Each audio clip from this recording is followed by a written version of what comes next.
गुरु प्यारेओ, आज हम इस वीडियो के राही जपजी साहिब के संपूर्ण सार को समझने जा रहे हैं। कुछ पल के लिए इसे सुनकर ही देखिए, संपूर्ण भाव को सुनने का मन अंदर से उठ जाएगा। अंदर से एक आवाज आएगी, जपजी साहिब की शक्ति। जपजी साहिब जी महाराज के पाठ का सार इतना प्रभावशाली, इतना शक्तिमय है कि आप इसको सुन लेने मात्र से ही अनंत शांति की प्राप्ति करेंगे। गुरु प्यारेओ, जपजी साहिब के इस पाठ में जपजी साहिब की संपूर्ण पौड़ियों का हिंदी अनुवाद करने जा रहा हूँ। जपजी साहिब पाठ 1 से 3 पौड़ी का अर्थ। झूठ और सांसारिक माया के कारण आज व्यक्ति की जो वाहेगुरु से दुनिया बनती जा रही है, वह वाहेगुरु जी के हुक्म में चलने से मिट सकती है।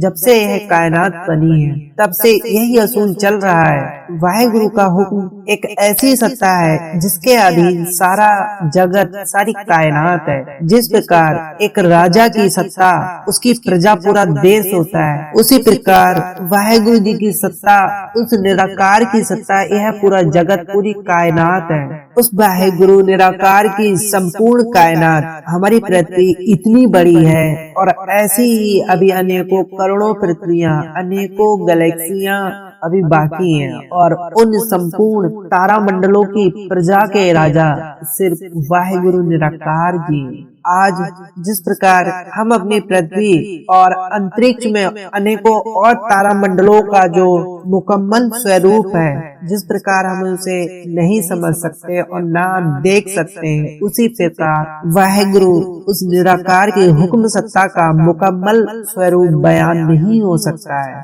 कि मेरे वाहेगुरु जी की सत्ता, उनका राजपाट अभी कितना है। पर यदि जो मनुष्य आज उस हुक्म में चलना सीख लेता है, उसका स्वभाव मिट जाता है, तब वह निराकार की उस मुकम्मल सत्ता, वाहेगुरु जी के उस राजपाट को कुछ अंशों तक समझ पाता है।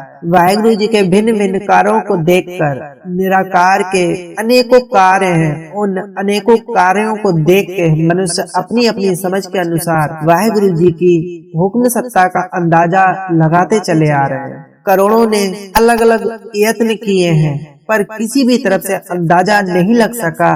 बेअंत दातें उस रब के हुक्म में बेअंत लोगों को मिल रही हैं। आज निराकार वाहेगुरु जी महाराज वे अंत, जिनका कोई अंत नहीं हो सकता, वह उतनी दातें, उतनी अनंतमय प्रकाश रूपी मनुष्यों को दातें भेंट करते जा रहे हैं।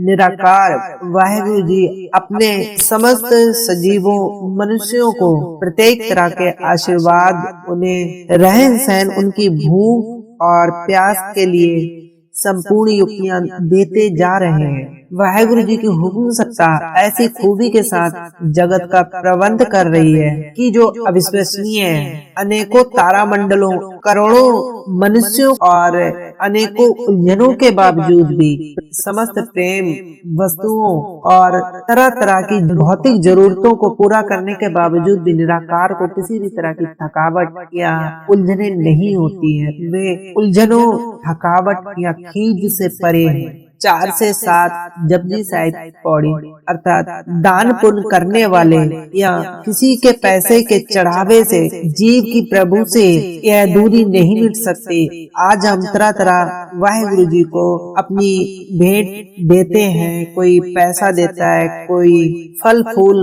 मिठाइयाँ इत्यादि देते हैं कि आज हमारा यह काम हो जाए। वाहेगुरु जी महाराज, मैं कल 101 का कड़ा प्रसाद चढ़ाऊंगा, मैं 501 का चढ़ाऊंगा, 1000 या लाख का चढ़ाऊंगा। परंतु जो दाता आज संपूर्ण जगत को देते आ रहा है, हम उस दाता को और क्या दे सकते हैं। मनुष्य अपने सच्चे मन से, प्रेम से सिर्फ 2 आंसू या अपने हाथ जोड़कर वाणी का पाठ कर ले प्रभु के लिए, वह करोड़ों अरबों रुपए की भेंटों से कहीं ज्यादा बड़ी है। दान पुण्य करने वाले या किसी के पैसे के चढ़ावे से जीव की प्रभु से यह दूरी नहीं मिट रही है, क्योंकि यह भेंटें तो उस परमात्मा की ही दी हुई आज अगर हमारी किसी भी तरह की जरूरत पूरी हो जाती है और हम गुरुद्वारों मंदिर मस्जिदों में जाकर अनेकों लाखों रुपए चढ़ा देते हैं, तो कभी सोचा भी जा सकता है कि हमने जो चढ़ाया है वह उसी निराकार वाहेगुरु जी की देन है। उस वाहेगुरु से जो भी मिला है वह सब उसी की देन है।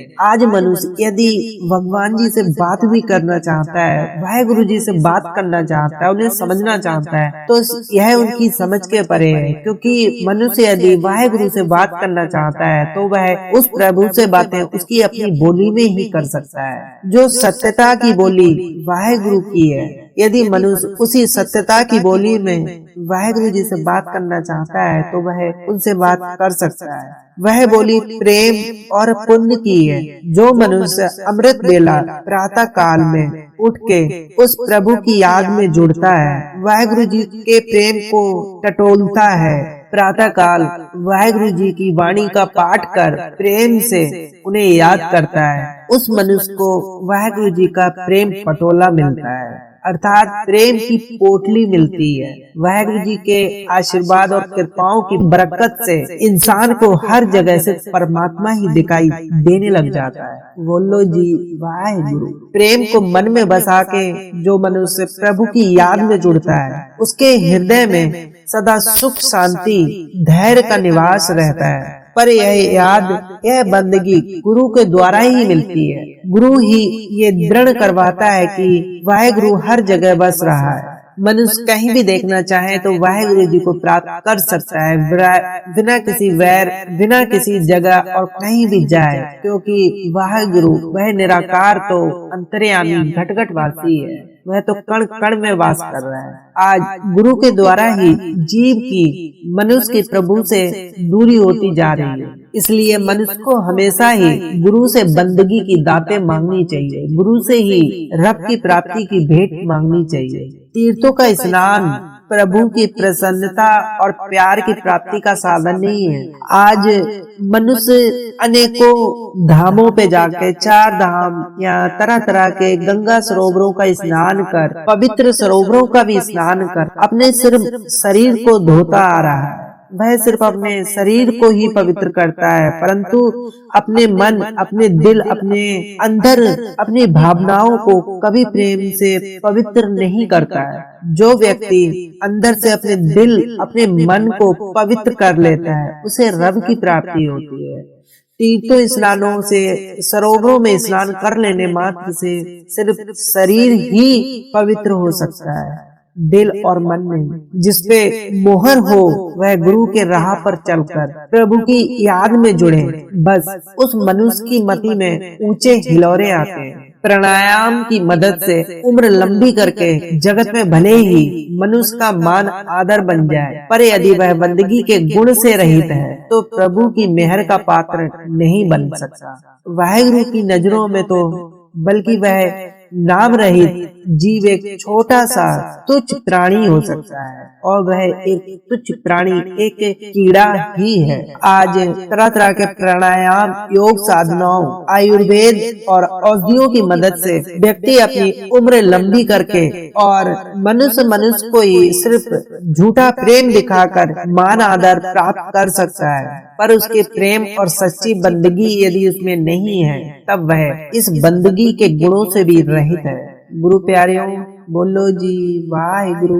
गुरु प्यारियों, जपजी साहिब की अगली पौड़ियों का अर्थांश सो प्रभु की याद में चित्त जोड़ना है। जिन्होंने जोड़ा है उनके मन सदा खिले रहते हैं। सिद्ध सलाह में जुड़ के साधारण मनुष्य भी ऊंची आत्मक अवस्था प्राप्त कर लेते हैं। उन्हें प्रत्यक्ष प्रतीत होता है प्रभु सारे खंडों में, ब्रह्मांडों में व्यापक है और धरती आकाश का आसरा है। इस तरह हर जगह प्रभु का दीदार होने से उन्हें मौत का डर भी नहीं सता सकता। जो व्यक्ति वाहेगुरु जी प्रभु की याद में चित्त जोड़ लेता है, उन्हें अपने मन में सदा विराज के रखता है, उनका मन, उनका तन, उनका अज्ञान चक्र सदैव खिला रहता है। गुरु प्यारियों, आज जो भी व्यक्ति वाहेगुरु जी वाणियों का पाठ करता है, सदैव उसका आज्ञा चक्र, उसका मस्तिष्क, उसका माथा, उसका संपूर्ण चित्त मन और उसका चेहरा सूरज के प्रकाश के भांति चमकता है। उसके सितारे भी चमकते हैं। तरह तरह की क्रीम और तरह तरह के प्राणायामों से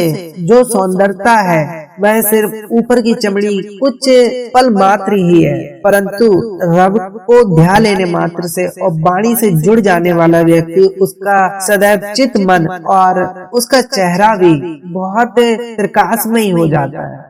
इस कलयुग में हमने आज भी देखा है जो अत्यधिक पापमयी प्रकृति का व्यक्ति होता है उसके, और जो बहुत ज्यादा पाप या गलत दुष्प्रभाव दुष्कर्म करता है उसके फेस को, उसके चेहरे को देखा जाए तो उसकी चमक, एक जो प्रकाश में होना चाहिए वह नष्ट हो चुकी होती है, वह खत्म होती है।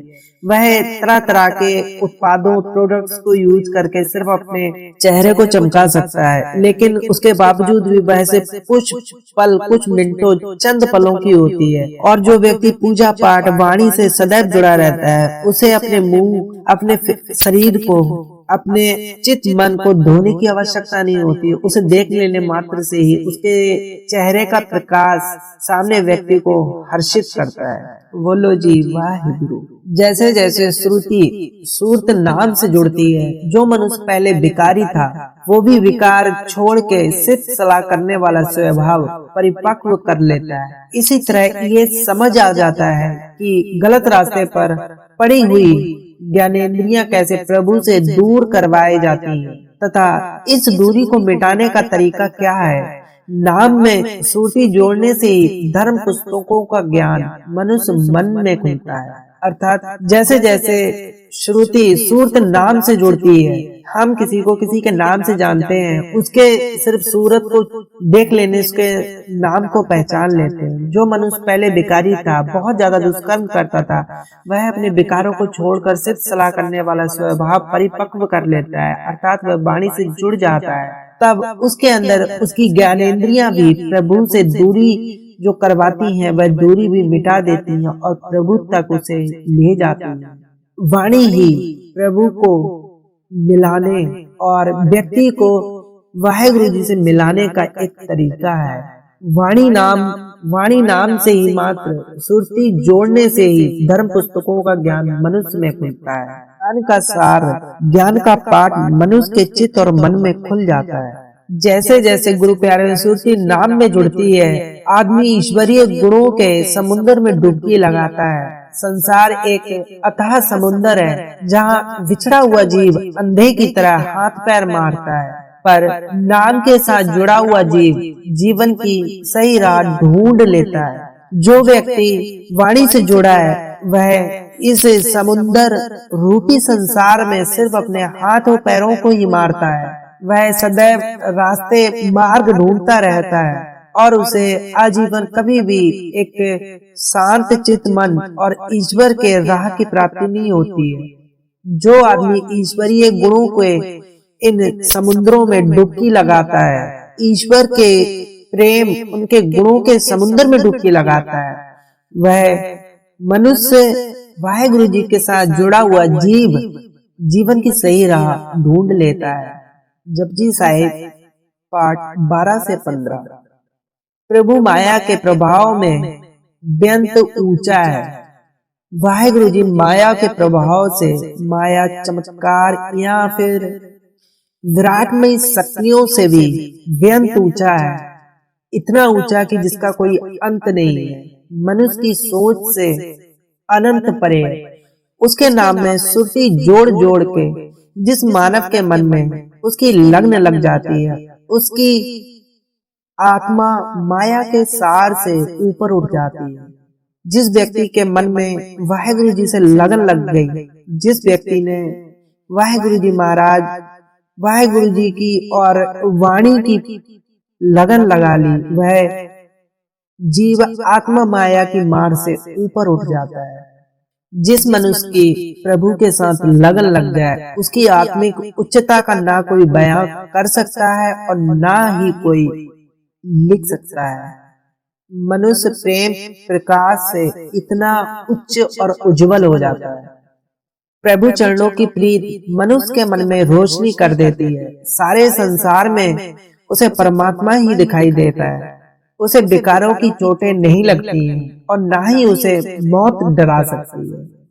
गुरु प्यारे, याद की बरकत के साथ ज्यों ज्यों मनुष्य का प्यार परमात्मा के साथ बनता है, इस सिमरन रूप धर्म के साथ उसका इतना गहरा संबंध बन जाता है कि कोई भी रुकावट उसको इस सही निशाने से नहीं हटा सकता है और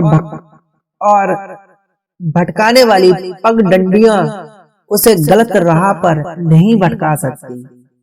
वाणी से जुड़ा व्यक्ति कभी भी किसी भी तरह के गलत रास्ते से भी गलत नहीं हो सकता और न ही वह गलत मंजिल तक जाता है। भटकाने वाली पगडंडियां उसे कभी भी गलत राह पर नहीं भटका सकती।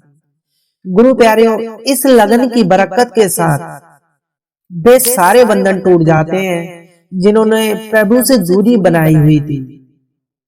वाहिगुरु जी से जिसने दूरी बनाई हुई थी, वह वाणी मात्र से, इस पाठ के मात्र से उन दूरियों से रहित हो जाता है। ऐसी लगन वाला शख्स केवल खुद ही नहीं बचता, अपने परिवार के जीवों को भी पति प्रभु के साथ जोड़ लेता है। जिस व्यक्ति ने वाहिगुरु जी से लगन लगा ली और वाणी से अपना मार्ग देख लिया, वह व्यक्ति सिर्फ अपने आप को ही नहीं बल्कि अपने संपूर्ण परिवार, अपनी पीढ़ियों के लिए भी पुण्य के रास्ते खोल देता है, उन्हें प्रभु के साथ जोड़ लेता है। यह भेंट कृपा जिन पे गुरु जी के द्वारा होती है, वे प्रभु द्वार छोड़ के और तरफ नहीं जाते हैं। 16 से 19 पौड़ी। बहुत लकी, भाग्यशाली है वे मनुष्य जिन्होंने गुरु के बताए रास्ते को अपना जीवन उद्देश्य बनाया है, जिन्होंने नाम से सूरत को जोड़ा है, जिन्होंने प्रभु से प्यार का रिश्ता गांठा है। इस रास्ते पे चल के प्रभु की रजा में राजी रहना ही उन्हें सबसे अच्छा लगता है, वही उन्हें भाता है। यह नाम सिमरन का धर्म उनकी जिंदगी का सहारा बन जाता है। अंततः वह संतोषी जीवन व्यतीत करते हैं। पर इस बंदगी का ये नतीजा नहीं निकल सकता कि कोई मनुष्य प्रभु की रची सृष्टि का अंत पा सके। प्रभु की सृष्टि का अंत किसी भी तरह नहीं पाया जा सकता। इधर तो ज्यों ज्यों ज्यादा गहराई में जाओगे कि सृष्टि और बेअंत और बेअंत और बेअंत से बेअंत प्रतीत होती जाएगी। असल में इस बेमतलब प्रयत्नों का ही नतीजा था कि लोगों ने ये धारणा मिथ ली कि हमारी धरती को एक बैल ने उठाया हुआ है। जिन मतलबों का और जिन प्रयत्नों का कोई मतलब ही नहीं होता, अज्ञान रूपी ज्ञान से सिर्फ व्यक्तियों ने, मनुष्य ने बस यही धारणा को मिथ लिया है, बना लिया है कि हमारी धरती को एक बैल ने उठाया हुआ है, अपने सींग पे उठा रखा है। वाहिगुरु और उसकी कुदरत का अंत ढूंढना मनुष्य की जिंदगी का मकसद बन ही नहीं सकता। वाहिगुरु जी की कुदरत कारीगरी, वाहिगुरु जी की कुदरत करिश्माओं को ढूंढना मनुष्य की जिंदगी का मकसद नहीं बन सकता। मनुष्य की जिंदगी इतनी लंबी और इतनी उज्जवल नहीं कि वह वाहिगुरु जी की संपूर्ण कायनात को समझ सके। वरना जगत में अगर आप उन लोगों को ही गिनती करने लगोगे जो जब तब पूजा, धार्मिक पुस्तकों का पाठ, योग समाधि आदि भले काम करते चले आ रहे हैं, तो ये लेखा खत्म होने वाला ही नहीं है। दूसरी तरफ अगर आप चोर, डाकू, ठग, निंदक, बलात्कारी, दुराचारी, निंदक आदि जैसे लोगों का हिसाब लगाने जाएंगे तो यहाँ भी कोई अंत नहीं है। जब से जगत बना है तब से व्यर्थ जीव विकारों में ही ग्रसित चले आ रहे हैं। वैसे कितनियों धरतियों के कितने जीव प्रभु ने रचे हैं। यह तो सिर्फ एक धरती है जिसे हमने देखा है, ऐसी अभी कितनी असंख्य धरतियां, कितनी असंख्य कायनातें अभी और हैं जिन्हें वाहिगुरु जी ने रचा है। मनुष्य की किसी भी बोली में कोई शब्द ऐसा नहीं है जो वाहेगुरु जी की लिखी उस कायनात के लेखे को बयां कर सके, उसे बता सके। मनुष्य की बोली भी वाहेगुरु जी द्वारा ही एक दात मिली है, पर ये मिली है सिर्फ सलाह करने के लिए, वाणी पाठ करने के लिए। यह नहीं कि इस बोली के द्वारा मनुष्य प्रभु का अंत पा सके। देखिए, बेअंत है उसकी कुदरत, और इसमें जहां देखो वह स्वयं ही मौजूद है। कौन ऐसा है इस पृथ्वी पर जो अंदाजा लगा सकता है कि कितना बड़ा है वाहेगुरु जी की रचना का यह संपूर्ण सार। गुरु प्यारियों, पौड़ी 20 से 27। माया के प्रभाव के कारण मनुष्य विकारों में पड़ जाता है और इसकी मति मैली हो जाती है। ये मैल इसे शुद्ध स्वरूप परमात्मा से बिछोड़ के रखती है और जीव दुखी रहता है। नाम सिमरन ही एक मेव ऐसा तरीका है जिससे मन की यह मैल धुल सकती है। सो सिमरन तो विकारों। जी हाँ, मनुष्य की यह मैल धो के मन को प्रभु के साथ मिलाप के वास्ते है। सो सिमरन तो विकारों की यह मैल धो के मन को प्रभु के साथ मिलाप के वास्ते प्रभु व उसकी रचना का अंत पाने के लिए जीव को समर्थ नहीं बना सकता। आज जिस भी व्यक्ति ने, जिस मनुष्य ने वाहेगुरु जी की वाणी के साथ अपना मन, अपना चित्त जोड़ा है, जिस व्यक्ति को सिमरन पाठ वाणी की लगन लग गई है, जिसके मन में प्रभु का प्यार, वाहेगुरु जी का प्यार, उनके वाणी हेतु प्रेम का प्यार उपज चुका है, वाणी का बीज उपज गया है, उसकी आत्मा शुद्ध पवित्र हो जाती है। पर यह भक्ति उसकी मेहर से ही मिलती है। बोलो जी वाहेगुरु। बंदगी का फल ये नहीं हो सकता कि मनुष्य ये बता सके कि जगत कब बना। न पंडित, न काजी, न जोगी, न कोई भी ये भेद नहीं पा सके। परमात्मा बेअंत बड़ा है, उसका बड़ापन भी बेअंत है, उसकी रचना भी बेअंत है, उसकी माया भी बेअंत है, उसका सार भी बेअंत है। वाहेगुरु की कुदरत का हिसाब करते हुए हजारों लाखों की गिनती और पैमानों का इस्तेमाल करके भी नहीं गिना जा सकता। इतनी बेअंत कुदरत है कि इसका लेखा जोखा करते हुए गिनती के पैमाने ही खत्म हो जाते हैं। इसलिए इसे बेअंत, अनंत कहते हैं। सो बंदगी से प्रभु का अंत नहीं पाया जा सकता है। गुरु प्यारियों, सिर्फ बंदगी कर लेने मात्र से प्रभु का अंत, उसका सार नहीं पाया जा सकता है। कोई नहीं समझ सकता कि प्रभु का अंत कहाँ है। पर इसके विपरीत इसका यह भी कोई मतलब, इसका कोई यह भाव नहीं कि बंदगी का कोई लाभ भी नहीं।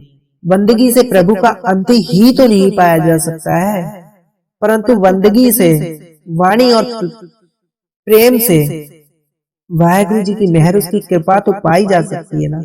बंदगी की बरकत से आज मनुष्य साहों पातशाहों की भी परवाह नहीं करता है। नाम के सामने बेअंत धन भी उसे तुच्छ प्रतीत होता है। प्रभु अनंत गुणों का मालिक है, उसकी पैदा की हुई रचना भी बेअंत है। ज्यों ज्यों ये कहे कि वह बड़ा है, त्यों त्यों वह बड़ा प्रतीत होने लगता है। यदि हम सोचें कि वाहेगुरु बहुत बड़ा है, निराकार बहुत बड़ा है, जैसे जैसे हम उसे बड़ा कहते जाएंगे वह त्यों त्यों ही बड़ा प्रतीत होने लगता है। परंतु वह कितना बड़ा है यह हम कभी नहीं सोच सकते। जगत में ना कोई उस प्रभु जितना बड़ा है और ना कोई उस निराकार से बड़ा हो सकता है। इसलिए कोई भी आज यह नहीं बता सकता है कि प्रभु कितना बड़ा है, प्रभु का प्रेम, उसका सार कितना बड़ा है, उसका आकार कितना बड़ा है। प्रभु का, वाहेगुरु जी का बड़प्पन, उनका प्रेम बयां करना है तो कहाँ उसके बड़प्पन को कहाँ बयां करें।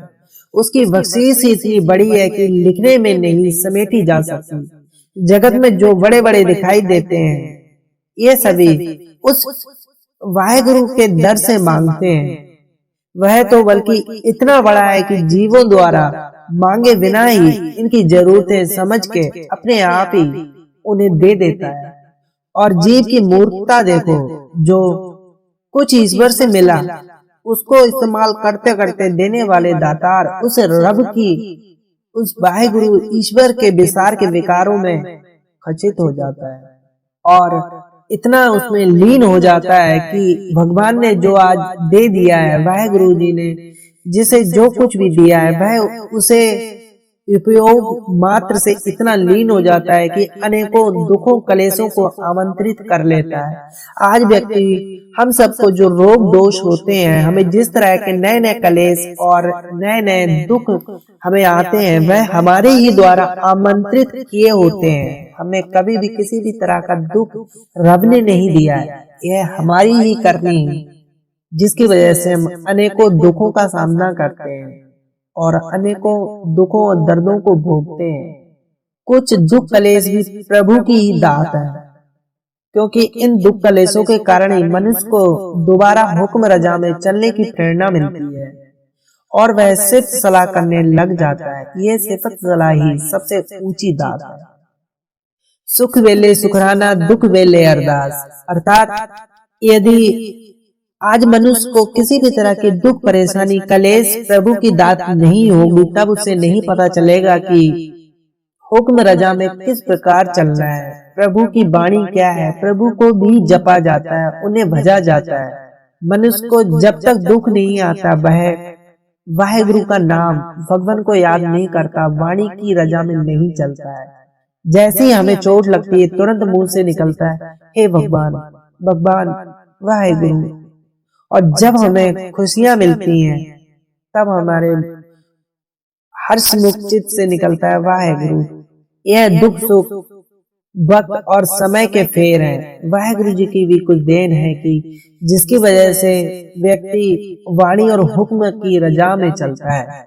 आज संसार में अनेकों व्यंत विद्यमान हो चुके हैं और पैदा होते भी रहेंगे, पैदा होते भी जा रहे हैं। पर इस संसार में धर्मों, वेदों, शास्त्रों, ग्रंथों के ज्ञाता आज तक और ना कभी उस वाहेगुरु की मेहर, उनके बड़प्पन का अंदाजा भी नहीं लगा सकते, उसे नहीं लिख सकते। कोई कितना भी व्यंत विद्यमान हो जाए, तब भी वह वाहेगुरु जी के बड़प्पन का लेखा नहीं कर सकता। आज कितने ही गुण हैं, कितनी ही ख्वाहिशें हैं जीवों की, वाहेगुरु जी जो जीवों पे वह कर रहा है, व्यंत है उसके गुण, व्यंत है उसकी दातें। इस भेद को उस प्रभु के अलावा और कोई नहीं जानता। कोई कितना भी विद्यमान क्यों ना हो, प्रभु के इस भेद को कोई नहीं जानता और ना ही कोई समझ सकता है। ये काम मनुष्य की ताकत से बहुत परे है। उस मनुष्य को ढोंगी ओछा जानो जो वाहेगुरु के गुणों, उनकी दातों की सीमा को ढूंढने का दावा करता है कि मैं जानता हूँ रब कितना दे सकता है, मैं जानता हूँ भगवान कहाँ है, मैं जानता हूँ जो क्या कर सकता है, मैं जानता हूँ उसका बड़प्पन कितना है। उसे सिर्फ ढोंगी, ओछा और लोभी ही जाने, उसे समझे कि वह सिर्फ एक ढोंगी है, वह कहकर से ढोंग कर रहा है। गुरु प्यारियों, कई रंगों की, कई किस्मों की, कई अनाजों की व्यंत रचना करतार ने रची है। इस व्यंत सृष्टि की संभाल भी वह स्वयं ही कर रहा है, क्योंकि वह स्वयं ही एक ऐसा है जो सदा कायम रहने वाला है और जिसका प्रताप भी सदा टिके रहने वाला है। जगत में ऐसा कौन है जो ये बताने का दम भर सके कि कैसे स्थान पे बैठ के वह सृजनहार इस व्यंत रचना की संभाल कर रहा है। किसी भी मनुष्य में ऐसी समर्था नहीं है। मनुष्य को बस यही फबता है कि वह प्रभु की रजा में रहे।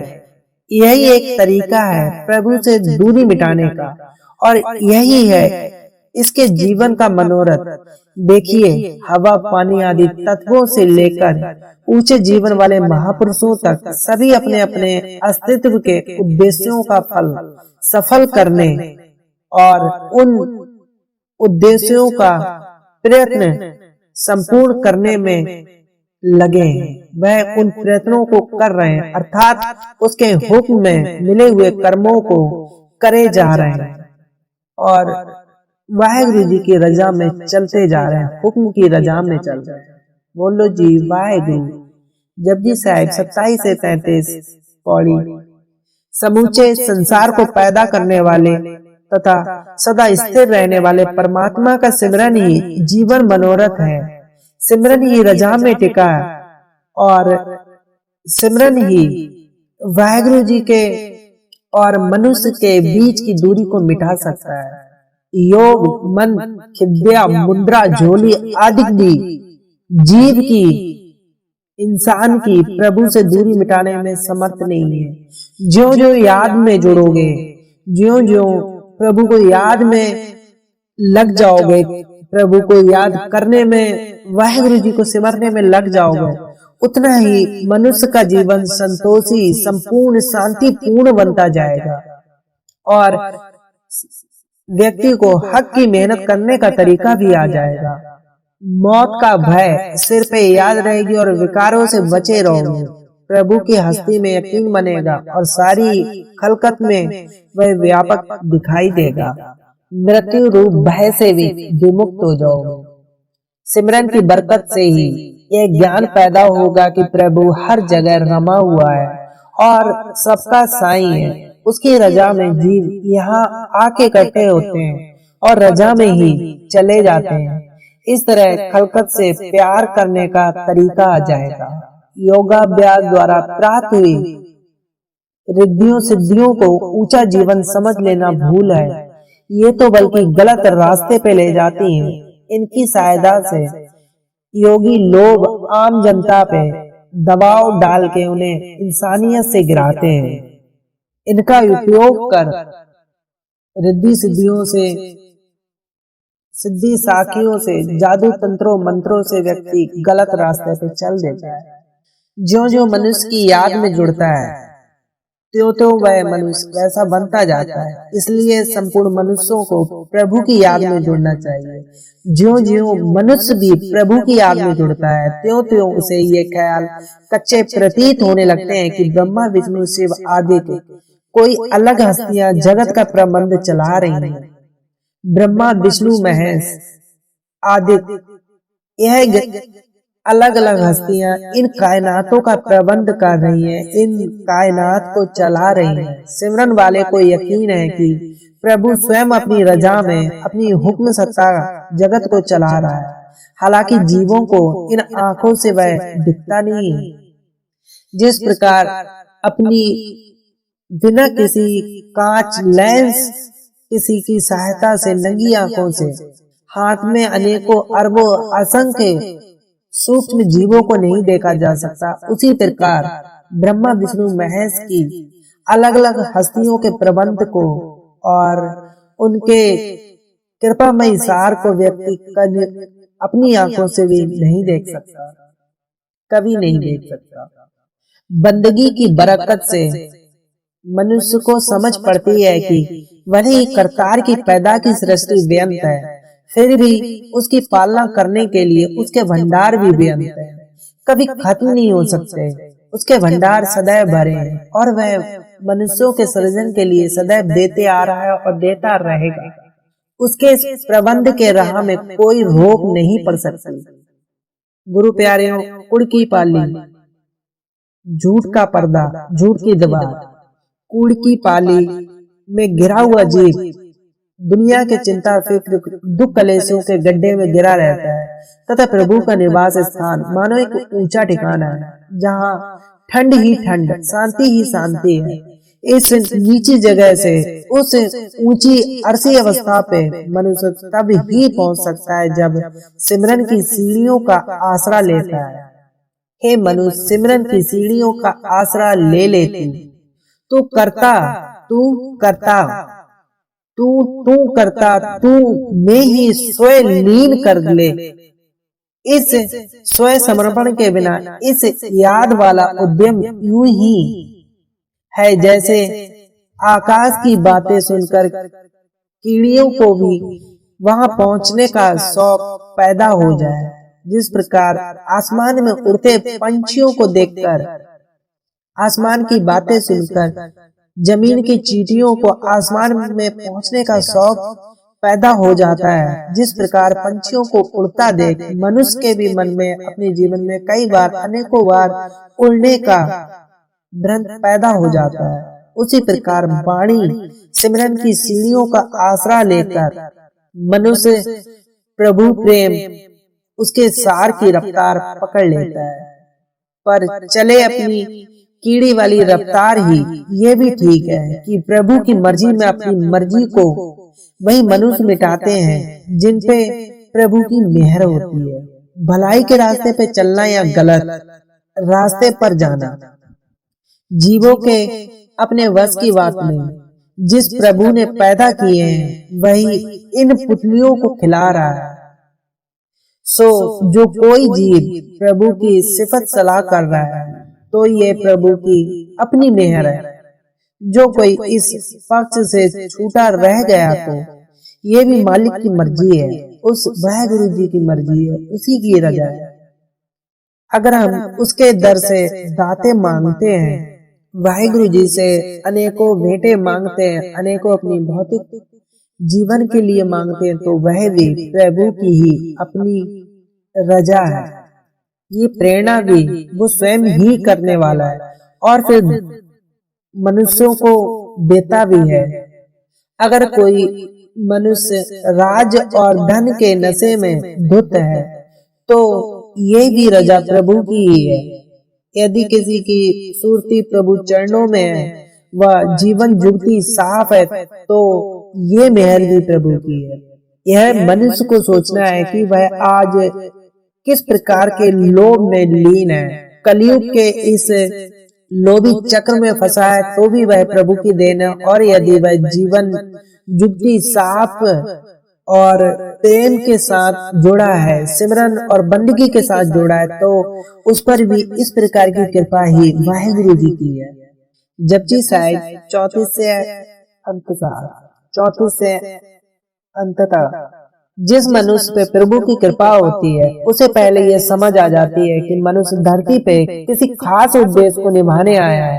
यहाँ जो अनेकों जीव पैदा होते हैं, अनेकों तरह के जीव, कीट पतंग, मनुष्य पैदा होते हैं, इन सभी का अपने अपने किए कर्मों के अनुसार ही निस्तारा होता है कि किस किस ने मानव जन्म में उद्देश्यों को पूरा किया। जिनकी मेहनत कबूल होती है वो प्रभु की हजूरी में आदर पाते हैं। यह संसार में किसी का बड़ा छोटा कहलाना कोई मायने नहीं रखता है। आज हम यदि शेर को देखते हैं, हाथी को देखते हैं, मनुष्य को देखते हैं, पंछियों को देखते हैं और जमीन पर रेंगने वाले सांप को देखते हैं जो अपने पेट के बल रेंग रेंग कर जिंदगी को पूर्ण करता है, तो वह भी उस प्रभु की देन है कि उसने जब धरती पे भेजा तब उसने अपने उद्देश्यों को पूर्ण किया या नहीं। वह सब रूप व्यक्ति, मनुष्य, जीव, जानवरों को, जंतुओं को उनके कर्मों के अनुसार ही निस्तारण होता है। मानव जन्म के धर्म फर्ज के समझ आ जाने से मनुष्य का मन बड़ा ही विशाल हो जाता है। पहले एक छोटे से परिवार से बंधा हुआ ये जीव बहुत तंग दिल था। अब इसे ये ज्ञान होता जाता है कि व्यंत प्रभु का पैदा किया हुआ जगत एक बड़ा परिवार है, जिसमें व्यंत, कृष्ण व्यंत, विष्णु व्यंत, शिव व्यंत और ब्रह्मा व्यंत हैं। व्यंत धरतियां, व्यंत ध्रुव, व्यंत भगत, व्यंत इंद्र, व्यंत चंद्रमा, व्यंत सूर्य आदि हैं। कृष्ण, विष्णु, ब्रह्मा, विष्णु, महेश, धरतियां, ध्रुव, सारे भक्त, इंद्र, चंद्रमा, सूरज, धरती, पाताल आदि व्यंत है।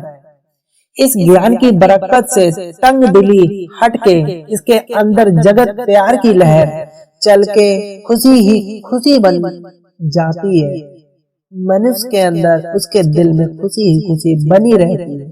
अब जैसे जैसे सारा जगत एक साझा परिवार दिखता है, जीव खलकत की सेवा की मेहनत का भार उठाता है, मन की पहली तंग दिली हट के विशालता उदारता की कसौटी पे नए सिरे से मन खूबसूरती से तराशा जाता है। मन में एक नई जागृति आती है, सूरती ऊंची होने लग जाती है। इस आत्मिक अवस्था और यहाँ तक पहुँचे जीव में परमात्मा की कृपा का दरवाजा खुलता है। उसे इस संपूर्ण परिवार में, इस जगत रूपी परिवार में सभी अपने ही दिखते हैं। इस तरफ प्रभु की नजर बनी रहती है, हर तरफ उसे भी प्रभु ही नजर आते हैं। ऐसे मनुष्यों की सूरती हमेशा प्रभु की सिफत सलाह में जुड़ी रहती है। अब माया इसे ठग नहीं सकती। आत्मा बलवान हो जाती है, प्रभु से दूरी नहीं पड़ सकती। गुरु प्यारेओं, मनुष्य की दूरी प्रभु भगवान से कभी नहीं हो सकती। यदि वह वाणी से जुड़ गया है, तब उसे प्रत्यक्ष प्रतीत होता है कि बेअंत कुदरत रच के प्रभु सबको अपनी रजा में चला रहा है और सभी पे मेहर की नजर कर रहा है। पर ये उच्च आत्मिक अवस्था तभी बनती है जब आचरण पवित्र हो जाता है। दूसरों की अकारात्मक वृत्ति के बर्दाश्त को हौसला मनुष्य के अंदर धैर्य और बढ़ जाता है। तब दूसरों की आक्रामक वृत्ति के बर्दाश्त का हौसला हो, ऊंची व विशाल समझ हो, प्रभु का डर हृदय में टिका हो, सेवा की कामाई करे, खालक व खलकत का प्यार दिल में हो, तब ये जत, धीरज, मत, ज्ञान व कमाई व प्रेम के गुण एक अच्छी टकसाल है जिससे गुरु शब्द की मोहर गड़ी जाती है। गुरु प्यारे, उसका भाव है कि जिस अवस्था में सतगुरु जी ने वाणी उचारी है, ऊपर वर्णन किए गए संपूर्ण वाणियों के सारों में मेरे द्वारा बताए बोले गए संपूर्ण वाणी के सार को सुनने, पढ़ने, भजने मात्र से यह संपूर्ण सार और यह संपूर्ण वाणी व्यक्ति को रब की अवस्था में ले जाती है, मनुष्य को प्रभु के सच्चे राह से जोड़ देती है। सिद्धांत जो आखिरी श्लोक में है, एक जगत, एक रंग भूमि है जिसमें जीव खिलाड़ी अपनी अलग रजा में अपनी खेल खेल रहे हैं। हर एक जीव के खेल की पड़ताल, उनकी जांच बड़े ध्यान से की जा रही है। जो सिर्फ माया की खेल ही खेल गए, वो प्रभु से दूरी बनाते गए। जो लोग लालच में रम गए, वह प्रभु से, वह गुरु जी से दूरी बनाते रह गए। पर जिन्होंने सिमरन की खेल खेली, वे अपनी मेहनत सफल कर गए और अन्य कई जीवों को इस राही और सही वाणी की सही राही सलाह पे डालते हुए खुद और अन्य जीवों को भी प्रभु की हजूरी में सुर्ख हुए चले जाते हैं। गुरु प्यारे, ये जगत एक रंग भूमि है जिसमें जीव खिलाड़ी अपनी अपनी खेल खेल रहे हैं। हर एक जीव के खेल की पड़ताल बड़े ध्यान से की जा रही है।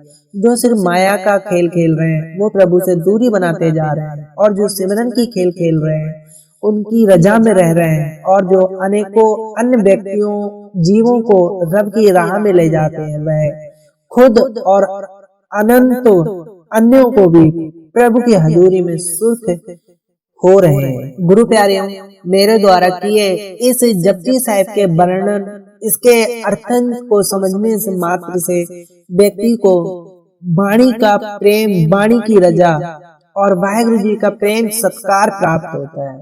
गुरु प्यारे, जपजी साहिब सिख गुरुओं की सबसे पवित्र वाणियों, वचनों के संकलन की आधारशिला है।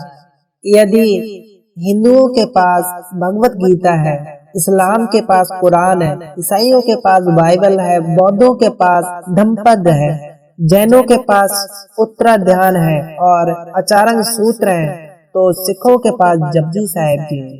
जो ईश्वरीय कृपा से भीतर के ईश्वर को जानने के पूरे मार्ग का पता लगाते हैं। जपजी साहिब अक्सर अपने मीटर और लय में असमान होते हैं, क्योंकि भाई लहना जी 10 सिखों के गुरुओं के वंश में गुरु अंगद देव के रूप में नमित दूसरे गुरु ने गुरु नानक देव द्वारा रखी गई मूल सुंदरता और पवित्रता को अछूता छोड़ दिया। गुरु प्यारियों, यदि जपजी साहिब और इस संपूर्ण ज्ञान को सुना है, तब मन में कुछ प्रश्न उठते हैं जो कि मनुष्य की ईश्वर से जो दूरी बनी हुई है, ये कैसे मिट सकती है? उत्तर, ईश्वर का हुक्म मानने से, वाहिगुरु जी की रजा में चलने से, उसके स्वभाव से अपना स्वभाव मिलाने से। जैसे अगर पुत्र पिता का हुक्म मानता रहे तो पिता पुत्र में कोई दूरी नहीं पैदा होती है। हुक्म मानने का तरीका क्या है? प्रश्न 2, हुक्म मानने का तरीका क्या है? जैसे जैसे मनुष्य गुरु के बताए रास्ते पे चल के परमात्मा का भजन करता है, वैसे वैसे वह मनुष्य संपूर्ण अच्छाइयों और पुण्यों का मालिक बनता जाता है। गुरु प्यारियों, यदि आपने मेरी इस जपजी साहिब के सार को सुना और समझा है, और यदि आपको ये अच्छा लगा है, तो प्लीज इसे लाइक करें और सब्सक्राइब करें। Thank you to watching and listening this Japji Sahib कथा। वाहेगुरु जी दा खालसा, वाहेगुरु जी दी फतेह।